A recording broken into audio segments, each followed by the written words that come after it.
Pookode veterinary സർവകലാശാലയിലെ വിദ്യാർത്ഥി സിദ്ധാർത്ഥന്റെ മരണം ദൗർഭാഗ്യകരമെന്ന് മുഖ്യമന്ത്രി. പോലീസ് ശക്തമായ നടപടി സ്വീകരിച്ചെന്നും കുടുംബം ആവശ്യപ്പെട്ടതിനനുസരിച്ചാണ് CBIക്ക് കൈമാറിയതെന്ന് മുഖ്യമന്ത്രി സഭയിൽ പറഞ്ഞു. അതേസമയം കെയർ റൈസ് വിതരണം നഷ്ടത്തിലെന്നും ചോദ്യോത്തരവേളയിൽ മന്ത്രി GR അനിൽ. മെഡിക്കൽ കോളേജുകളിലെ ചികിത്സാ പിഴവുകളിൽ കർശന നടപടിയെന്ന് ആരോഗ്യമന്ത്രി വീണ ജോർജ്.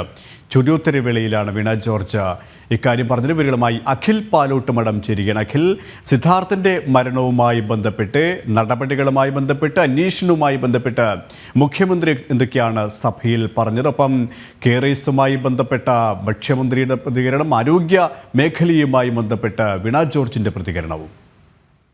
KP ഇന്ന് സഭ ആരംഭിക്കുമ്പോൾ തന്നെ ചോദ്യോത്തരവേളയിൽ പ്രധാനപ്പെട്ട ചോദ്യങ്ങൾ തന്നെയായിരുന്നു പ്രതിപക്ഷ ഭരണപക്ഷ അംഗങ്ങളൊക്കെ തന്നെ മന്ത്രിമാരോട് ചോദിച്ചത്. ആദ്യം ചോദ്യത്തിന് മറുപടി പറഞ്ഞത് പൊതുവിതരണ സപ്ലൈകോ വകുപ്പ് മന്ത്രിയായിട്ടുള്ള GR അനിലാണ്. അത് കേരളത്തിൽ കെയർ റൈസ് വിതരണം ചെയ്തത്, അതുപോലെ തന്നെ സപ്ലൈകോയുടെ പ്രവർത്തനങ്ങൾ, മറ്റ് മാവേലി സ്റ്റോറുകളുടെ പ്രവർത്തനങ്ങൾ എന്നിവയെ സംബന്ധിച്ചായിരുന്നു ചോദ്യോത്തരവേളയിൽ മന്ത്രിയുടെ മറുപടി ഉണ്ടായിരുന്നത്. കോടിക്കണക്കിന് രൂപയുടെ നഷ്ടത്തിലാണ് സപ്ലൈകോ പോകുന്നത്. കഴിഞ്ഞ സാമ്പത്തിക ബാധ്യത മൂലം തന്നെ, സംസ്ഥാനത്തിന്റെ സാമ്പത്തിക ബാധ്യത മൂലം തന്നെ സംസ്ഥാനത്തിന് നിരവധിയായ കടബാധ്യതയിലേക്ക് സപ്ലൈകോ പോകേണ്ടി വന്ന ഒരു സ്ഥിതിവിശേഷം ഉണ്ടായിട്ടുണ്ട് എന്നും അതോടൊപ്പം തന്നെ ജീവനക്കാരുടെ ശമ്പളം മുടങ്ങുന്നതുമായി ബന്ധപ്പെട്ടൊക്കെ തന്നെ മന്ത്രി ഈ കാര്യത്തിൽ മറുപടി പറയുന്ന ഒരു സാഹചര്യം ഉണ്ടായിരുന്നു. അതിനുശേഷം രണ്ടാമത്തെ ചോദ്യം ഉണ്ടായിരുന്നത് ആരോഗ്യവകുപ്പ് മന്ത്രി വീണ ജോർജിനോടാണ്. അതിൽ ഏറ്റവും പ്രധാനപ്പെട്ട സംസ്ഥാനത്തെ സർക്കാർ ആശുപത്രികളിൽ നടക്കുന്ന ചികിത്സാപ്പിഴവ് സംബന്ധിച്ചായിരുന്നു അതിൽ പ്രധാനപ്പെട്ട ചോദ്യം ഉയർന്നിരുന്നത്. അതിൽ ഏറ്റവും പ്രധാനപ്പെട്ടത് സർക്കാർ ആശുപത്രികളിൽ മാത്രമല്ല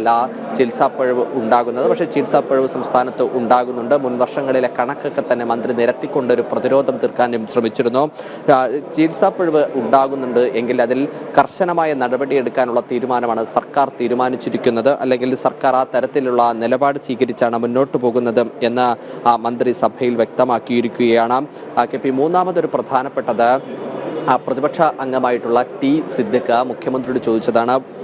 പുക്കോട് വെറ്റിനറി സർവകലാശാലയിലെ സിദ്ധാർത്ഥന്റെ മരണവുമായിട്ടുള്ള ബന്ധപ്പെട്ട ചോദ്യമായിരുന്നു. അതിൽ മുഖ്യമന്ത്രി ആദ്യമായിട്ട് തന്നെയാണ് പറയുന്നത് സിദ്ധാർത്ഥന്റെ മരണം അത് നിർഭാഗ്യകരമായ ഒരു സംഭവമാണ്. അത്തരത്തിൽ ഉണ്ടായ ഒരു സംഭവവുമായി ബന്ധപ്പെട്ട് പോലീസ് കർശനമായ നടപടി സ്വീകരിച്ചു. പോലീസിന് ചെയ്യാൻ പറ്റുന്ന എല്ലാ കാര്യങ്ങളും പോലീസ് ആ കാര്യത്തിൽ ചെയ്തിരുന്നു. അതിനും അപ്പുറത്ത് തന്നെ കാണാനെത്തിയ കുടുംബം ആവശ്യപ്പെട്ടത് CBI അന്വേഷണമായിരുന്നു. ആ CBI അന്വേഷണത്തിന് വേണ്ടി സർക്കാർ ഉത്തരവിട്ടിരുന്നു. സുതാര്യമായും കാര്യക്ഷമവുമായ അന്വേഷണ നടപടികളാണ് സർക്കാരും പോലീസും വെറ്റിനറി സർവകലാശാലയിലെ സിദ്ധാർത്ഥന്റെ മരണവുമായി ബന്ധപ്പെട്ട് നടത്തിയത് എന്നതുമായിരുന്നു മുഖ്യമന്ത്രിയുടെ മറുപടി. എന്നാൽ ഉപചോദ്യമായി സമാന്തരമായ ഒരു നിയമവ്യവസ്ഥ എന്ന നടപടിയിൽ കേരളത്തിലെ പല ക്യാമ്പസുകൾക്കകത്തും നിലനിൽക്കുന്നു എന്ന്, അതായത് SFIയുടെ അപ്രമാദിത്യം പല ക്യാമ്പസുകൾക്കകത്തും നിലനിൽക്കുന്നു എന്നതായിരുന്നു സിദ്ദിഖ് ഉപചോദ്യമായി ചോദിച്ചത്. അതിനും മുഖ്യമന്ത്രി മറുപടി പറയുന്നത് അത്തരത്തിൽ ഏതെങ്കിലും ഒരു ക്രൂരമായ ഒരു നടപടികളും ഒരിടത്തും നടക്കുന്നില്ല. അത്തരത്തിൽ നടപടി ഉണ്ടായാൽ വകുപ്പോ സർക്കാരോ ബന്ധപ്പെട്ട നടപടിയെല്ലാം സ്വീകരിക്കുന്നു എന്നതുമായിരുന്നു ഇക്കാര്യത്തിൽ മുഖ്യമന്ത്രിയുടെ മറുപടിയായി നമുക്ക് മനസ്സിലാക്കാൻ സാധിച്ചത്. എന്തായാലും ഇപ്പോൾ ചോദ്യോത്തരവേള അവസാനിച്ചിരിക്കുകയാണ്. അല്പസമയം മുമ്പ് സഭയിൽ സഭാജികർക്കുള്ള ഫോട്ടോ സെക്ഷന് വേണ്ടി സഭ അല്പസമയത്തേക്കിനകം പിരിഞ്ഞു. ഇതിനുശേഷം ശ്രദ്ധ ക്ഷണിക്കലുണ്ട്. അതിൽ ചില സർക്കാരിനെതിരെയുള്ള ചില ആരോപണങ്ങളും ചില വിമർശനങ്ങളും ഒക്കെ തന്നെ ഉന്നയിക്കപ്പെടും എന്നതാണ് നമുക്ക് മനസ്സിലാക്കാൻ സാധിക്കുന്നത്. ഒപ്പം തന്നെ ഈ കെയർ റൈസ് വിതരണം നഷ്ടത്തിലെന്നാണ് ചോദ്യോത്തരവേളയിൽ മന്ത്രി GR അനിൽ വ്യക്തമാക്കിയതിനൊപ്പം പല കാര്യങ്ങളിലും കേന്ദ്ര സർക്കാരിനെ കുറ്റപ്പെടുത്തുന്ന ഒരു സമീപനമാണ് ഭക്ഷ്യമന്ത്രി സ്വീകരിച്ചതല്ലേ? കാരണം സംസ്ഥാന സർക്കാരിൻ്റെ കെടുകാര്യസ്ഥത കേന്ദ്ര സർക്കാരിൻ്റെ മേൽ തലയിൽ കെട്ടിവെക്കാനുള്ള ഒരു നീക്കം ഏത് രീതിയിലാണ് അത്തരത്തിലുള്ള ഒരു ഇടപെടൽ മന്ത്രിയുടെ ഭാഗത്തിനുമുണ്ടായത്? ഈ കെയർ റൈസുമായി സംബന്ധിച്ച് ഇതുവരെ 23.68 ലക്ഷം പേർക്കാണ് കെയർ റൈസ് രൂപയ്ക്ക് വാങ്ങിയിട്ടുണ്ട്. സംസ്ഥാനത്ത് ഭക്ഷ്യവിതരണം താറുമാറായി എന്ന് ചില കേന്ദ്രങ്ങൾ ബോധപൂർവമായി അത് പ്രചരിപ്പിക്കുകയാണ് എന്നതൊക്കെയായിരുന്നു മന്ത്രി ഇക്കാര്യവുമായി ബന്ധപ്പെട്ട് മറുപടി പറഞ്ഞത്. കാരണം സർക്കാരിൻ്റെ ഈ കാര്യത്തിൽ, അതായത് കെയർ റൈസ് വിതരണം ചെയ്യുന്നത് നഷ്ടം സഹിച്ചുകൊണ്ടാണ് സർക്കാർ ഇത്തരത്തിലുള്ള വിതരണം ചെയ്യുന്നത്. പൊതുവിപണിയിൽ 41 രൂപ വിലയുള്ള അരി 12 രൂപ കുറച്ചാണ് കെയർ റൈസ് ആയിട്ട് സർക്കാർ വിതരണം ചെയ്യുന്നത്.